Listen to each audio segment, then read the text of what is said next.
এখানে একজন বিধায়িকা অগ্নিমিত্রা পাল, বিধায়িকা বিজেপি, শয়তান মহিলা। ও মাদ্রাসা সম্বন্ধে ওর অভিজ্ঞতা নাই, মাদ্রাসা সম্বন্ধে ওর জ্ঞান নাই।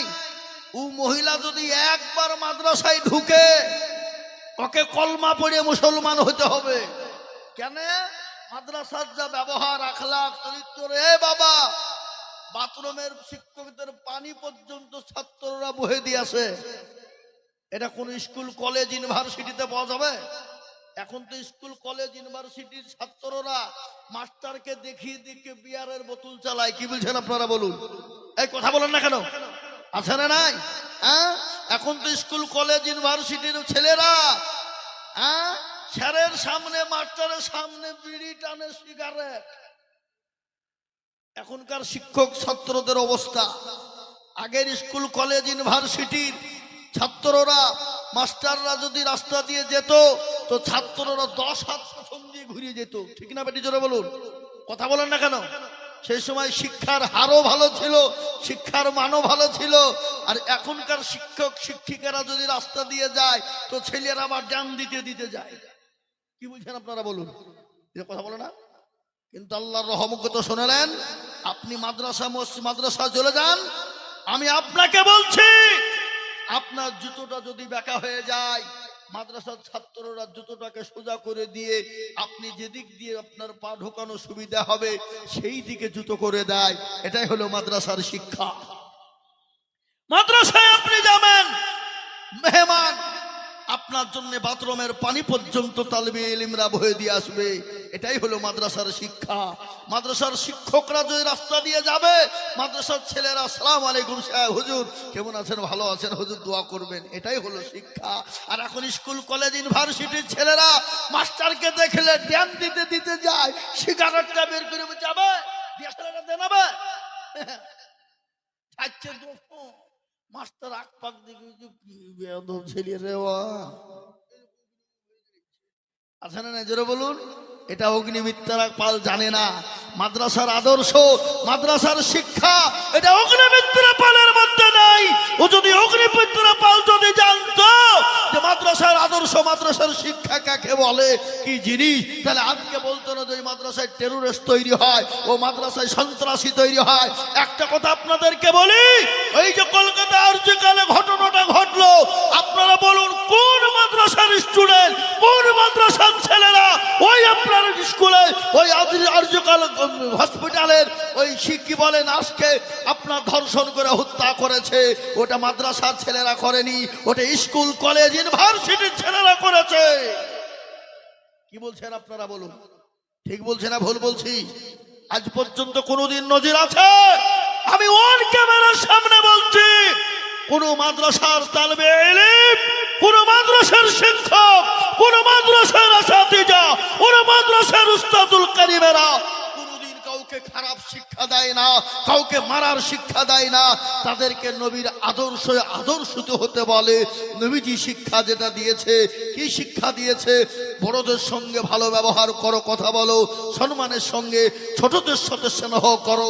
এটাই হয়েছে।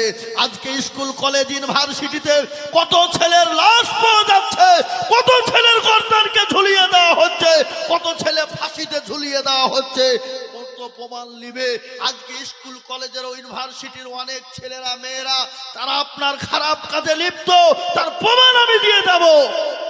আজকে মাদ্রাসার ব্যাপারে ওই অগ্নিমিত্রা পাল জানে না। সে যদি আজকে মাদ্রাসায় আসতো, দেখতো, ঢুকতো, অগ্নিমিত্রা পালকে এখানে কলেমা পড়ে মুসলমান হতে হতো। মাদ্রাসার ব্যবহার দেখলে মোহতারাম বুজুর্গ দোস্ত আজিজ, আজকে তারা মাদ্রাসাগুলাকে সন্ত্রাসের আখড়া, টেরোরিস্টের আখড়া, এটাই তারা বলতে চাইছে। আজকে তারা এটা বলে যেন কোনো প্রকারে উনি ভাইরাল হয়ে মাদ্রাসা মসজিদের গুলো, কোরআন গুলাকে বদনাম করে, বদনাম ছড়িয়ে শেষ করতে চাইছে। কিন্তু আমরা বলবো, এক বিন্দু রক্ত মুসলমানের থাকতে মাদ্রাসা, মসজিদ, মারকাজ, খানকার ক্ষতি করতে পারবে না। একবার চিলিয়ে বলা যাবে না ইনশাআল্লাহ।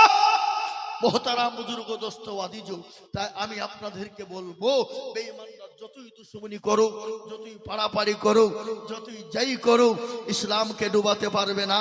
কোরআনকে জিন্দা আছে, জিন্দা থাকবে। কিন্তু রবের কাছে বলবো, বাপ কোরআন যদি আপনার আমার কাছে না থাকে গোটা পৃথিবীটা অন্ধকারে ছন্ন হয়ে যাবে, গোটা পৃথিবীটা শেষ হয়ে যাবে। আজকে ভারতবর্ষ তথা বিশ্বের মাটিতে মুসলমানদের পরিস্থিতি পরিকাঠামো বড় খারাপ, ঠিক না বেটি জোরে বলুন? যদি বলেন কি হুজুর কিরকম পরিস্থিতি খারাপ, যা এত পরিস্থিতি কঠিন, যা বিগত এরকম পরিস্থিতি মুসলমানদের ছিল না। জানি না আগামীতে আবার কি ঘটবে, কিন্তু তার আগে আজকে একটা কথা বলি। মুসলমানদেরকে বিভিন্ন রকম দিয়ে বিভিন্ন কায়দা করে হয়রানির চক্রান্তে ফেলে দিচ্ছে না? কখনো এনআরসি, কখনো সিএ, কখনো এমপিআর, আবার কখনো মুসলমানদের মসজিদ, মাদ্রাসা, মারকাজ, খানকা, কবরস্থান, গোরস্থান, ঈদগাহ ইত্যাদি ওয়াকাফ সম্পত্তি কেড়ে নিয়ে মুসলমানদেরকে ছন্ন ছাড়া করে দিয়ে তাদের কলিজায় আঘাত করতে চাইছে না? জোরে বলুন। আবার আর একটা আইন চলে এলো SIR, আপনাদের দিকে হয়নি? আচ্ছা, SIR কে নিয়ে বিভিন্ন চক্রান্ত করলো আমাদের দেশের কে, ওই ভোট কমিশনার, কি নাম তার, গণেশ কুমার।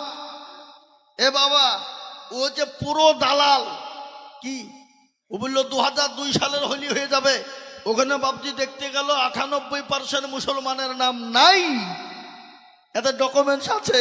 আর যারা বলছিল 1.5 কোটি, 2 কোটি, 2.5 কোটি মুসলমান ঢুকে গেছে, ওই মালগুলানের কিন্তু কাগজে নাম নাই। বুঝতে পেরেছেন না? পারেননি? কিন্তু ওরা আবার ঘুরিয়ে ফিরিয়ে বাবজি নোটিশ দিয়ে দিল, যার 4টে বাটা বলছে তো 6টা বাটা কি করে হইলো, ও বলছে তার 4টে 5টা বাটা তো 8টা বাটা কি করে হইলো। এরা বলছে দেখো ধনী আমার 4 বাটা ও 6টা কোটা পাইলো।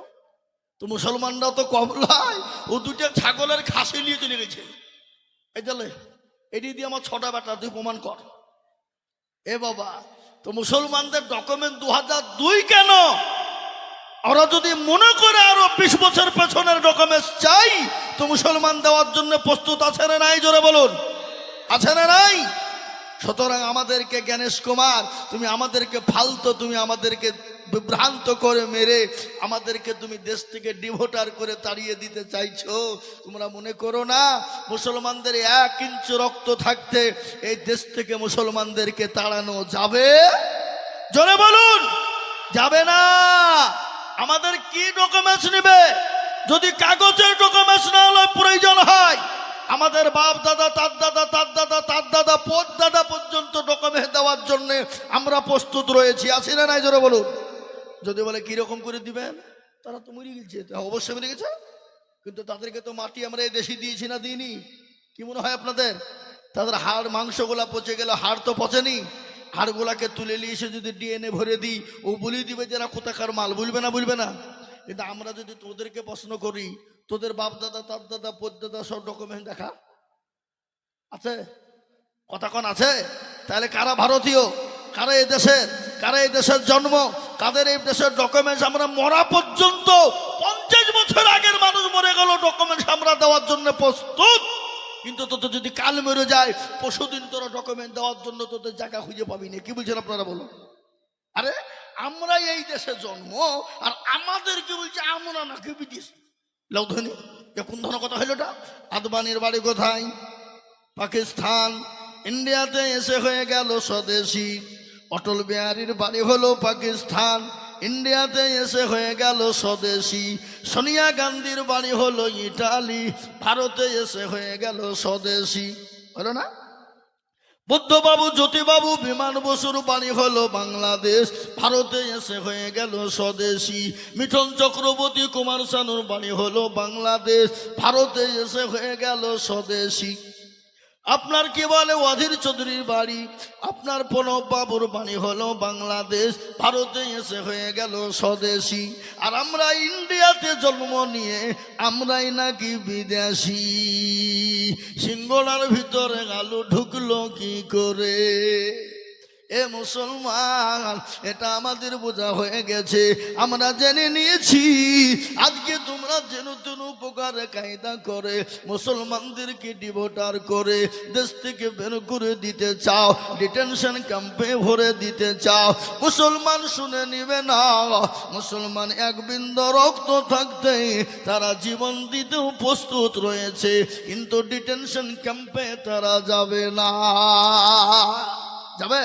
যারা বলেন যাবে। আমরা তো জীবনের পরোয়া করি না, বিবির পরোয়া করি না, ছেলে মেয়ের পরোয়া করি না, পোশাকের পরোয়া করি না। কবি বলেনি, তেলের গাড়ি তেলে চলে, হাওয়ার গাড়ি হাওয়াই চলে, বিনা তেলে চালাই গাড়ি নবী সুলাইমান। আমরা তো সে মুসলমান। এ মুসলমান দরদি আমার ভাইয়েরা, আমাদেরকে কোনো রকম দিয়ে পরোয়া মরণের ভয় দেখিয়ে লাভ নাই। তোমরা মনে করো মুসলমানদেরকে ভয় দেখিয়ে দেব, মাদ্রাসা মসজিদ মার্কাজ খানকা কোরআনকে শেষ করে দিব। না না, পারবা না। ফেরাউন পারেনি, নমরুদ পারেনি, আবু জেহেল পারেনি, আবু লাহাব পারেনি, উতবা সাইবা পারেনি। এই যুগের বেঈমান তারাও পারবে না। একবার চিলিয়ে বলা যাবে না ইনশাআল্লাহ। জোরে বলুন ইনশাআল্লাহ। এই মুসলমান, যে মুসলমান জীবনের পরোয়া করে না, বাড়ি গাড়ির পরোয়া করে না, যে মুসলমান তার জীবনের কোনো মায়া করে না, তার কারণ হলো শুনেলেন নবীর সাহাবাদের জীবনে। ছোট্ট করে একটু বলি, আল্লাহ নবীর একজন সাহাবা, যার নাম হলো আব্দুল উজ্জা। কি নাম? জোরে বলুন। আব্দুল উজ্জা।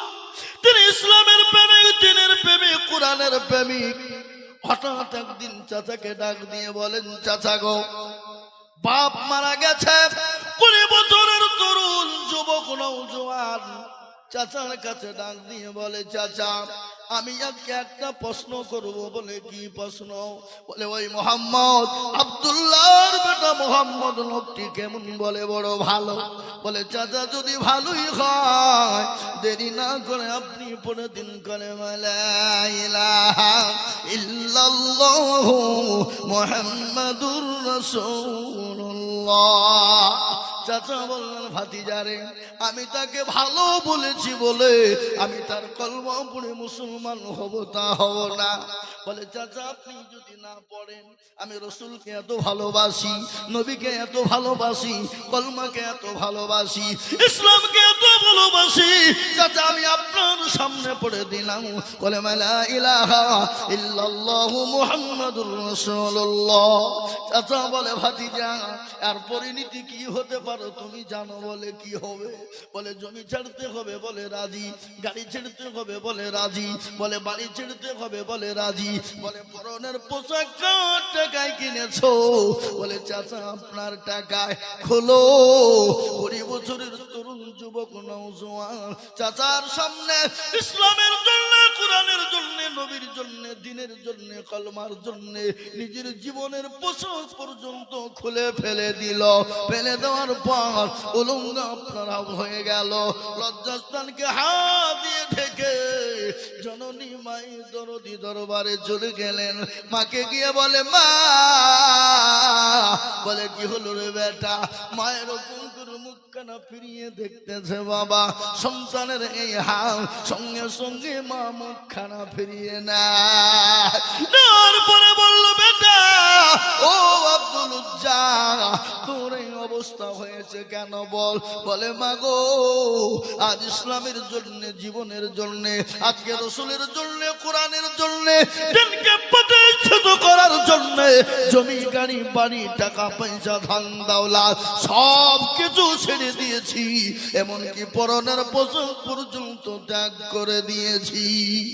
মা বলে, বেটা তুই আমার কাছে কি নিবি বল? বলে, মা গো, আমি কোনো জিনিস চাই না, একটু আমাকে কোনো জিনিস কাপড়খানা দাও, আমি রসুলের দরবারে যেতে পারি। মা কম্বল ছেড়ে ফেলে দিল। আব্দুল উজ্জা কোনো রকম ঢেকে ঢেকে নিয়ে রসুলের দরবারে চলে গেলেন। দয়ার নবী, মায়ার নবী, রহমতের নবীর দরবারে। গজল আছে না? আল্লাহর নবী এ মায়া নবী গো, আপনি নবী আমার জীবনের জীবন। আল্লাহর নবী এ মায়া নবী গো, আপনি নবী আমার জীবনের জীবন। আপনি আমার জীবন সাথী, অন্ধকার কবরের আপনি হইলেন নির্দুনিয়ার ধন। আল্লাহর নবী এ মায়া নবী গো, আপনি নবী আমার জীবনের জীবন। আপনি রহমাতাল লিল আলামিন, আপনি উম্মতের জামিন। আপনি রহমাতাল লিল আলামিন, আপনি উম্মতের জামিন। আপনি হইলেন গুনাহগার উম্মতের আপনজন। আল্লাহর নবী এ মায়া নবী গো, আপনি নবী আমার জীবনের জীবন। দেখিয়া আপনার মুআজিজা, ভাগবতী হলেন মা খাদিজা, সঁপা দিলেন জীবন যৌবন। ও মাল দৌলত যা ছিল আপনাকে সঁপা দিল, আপনাকে বানাইল আপনজন। আল্লাহর নবী এ মায়া নবী গো, আপনি নবী আমার জীবনের জীবন। ও মুসলমান দরদি আব্দুল উজ্জা উস্কো খুস্কো বলতেই চলে গেলেন। আমার নবী দেখে আর পাও বাড়াইতে পারলেন না। নবী বলেন, ও সাহাবা দেখো তো বাচ্চাটা কোথা থেকে এসেছে, কি তার খবর না। সাহাবারা তাকে নিয়ে গেলেন, রাসূলের দরবারে নিয়ে গিয়ে পৌঁছাই দিলেন।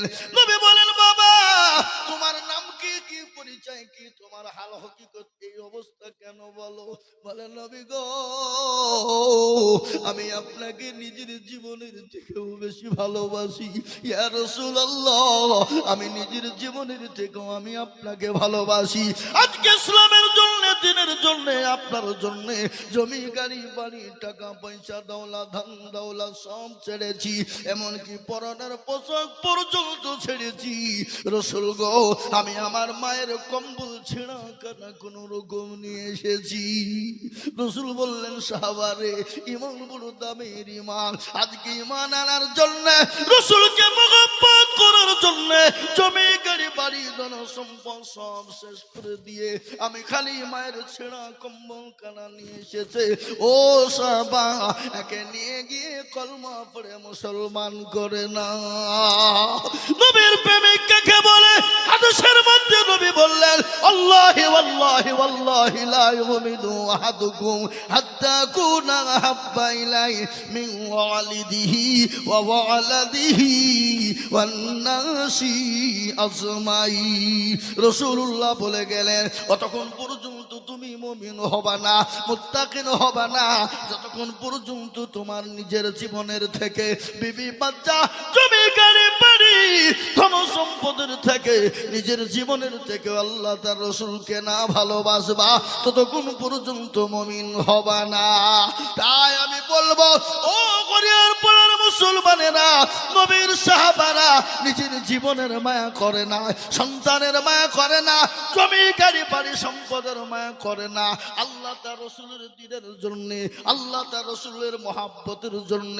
তাহলে আমি আপনাদেরকে বলবো, আজকে গোটা ওয়ার্ল্ডের ভিতরে, গোটা পৃথিবীর ভিতরে আজকে বেঈমান কাফের মুশরিক ইহুদি নাসারা খ্রিস্টান যৌন বৌদ্ধ ঢম ঢকল মুচি মেথর কলভেল মুচি মুন্ডা যত জাতি পৃথিবীর জমিনে আছে, আজকে ইসলামকে মিটিয়ে দেওয়ার জন্য, কোরআনকে মিটিয়ে দেওয়ার জন্য, নবীর নামকে মিটিয়ে দেওয়ার জন্য আজকে তারা উঠে পড়ে লেগেছে। আমরাও বলেছি বেঈমান শুনেলে মুসলমান যতদিন পৃথিবীর জমিনে বেঁচে আছে, ইসলাম কোরআন দিন, ইসলাম কোরআন দিন, দিনের দায়িত্ব মুসলমানরা নিয়েছে। ইনশাআল্লাহ কিয়ামত পর্যন্ত মাদ্রাসা মসজিদ কোরআনকে কেউ শেষ করতে পারবে না। একবার হাতটা তুলে দিয়ে আমার আল্লাহকে দেখিয়ে বলুন ইনশাআল্লাহ। নামিয়ে দেন হাত, কোরআনকে জিজ্ঞাসা করো। কোরআন বলে দিল আল ইয়াউমা নাখতিমু আলা আফওয়াহিম ওয়া তুকাল্লিমুনা আইদিহিম ওয়া তাশহাদু আরজুলুহুম বিমা কানু ইয়াকসিবুন। কিয়ামতের দিন জবানে তারা মেরে দেবে, হাতকে বলবে কোন কাজে ব্যয় করেছিল, হাত বলবে আল্লাহ ওই মাবুদপুর জলসায় বক্তা বিদুল বলেছিল কোরআনের প্রেমিক, দিনের প্রেমিক, নবীর প্রেমিক কারা, হাতটা তোলো তারা। এই হাতটা তোলার কারণে আল্লাহ জাহান্নামটা হারাম করে দেবে। আজ বড় আফসোস রে বাবা, আজকে বেঈমানরা কোরআনকে মিটিয়ে দিতে চায়, কোরআনকে মিটিয়ে দিতে পারবে না। আজকে আপনাদের চোখের সামনে হরিহরপাড়া থানার মাটিতে মামদপুর গ্রামে একটা নয়, দুটো নয়, তিনটে নয়, চারটে নয়, 5টা কোরআনের হাফেজা হয়ে গেল। বেঈমানরা কোরআনের কাগজ ছিঁড়ে ফেলতে পারে, পুড়িয়ে দিতে পারে, জ্বালিয়ে দিতে পারে, কিন্তু ইনশাআল্লাহ যারা এই কোরআন 30 পারাকে সেনার ভিতরে ভরে নিয়েছে, এই সেনাকে কেটে ফেলতে পারবে না। এই সেনা যতদিন রয়েছে আল্লাহর কোরআন ততদিন রয়েছে। আর একবার হাতটা তুলে দিয়ে আল্লাহকে দেখিয়ে বলুন ইনশাআল্লাহ।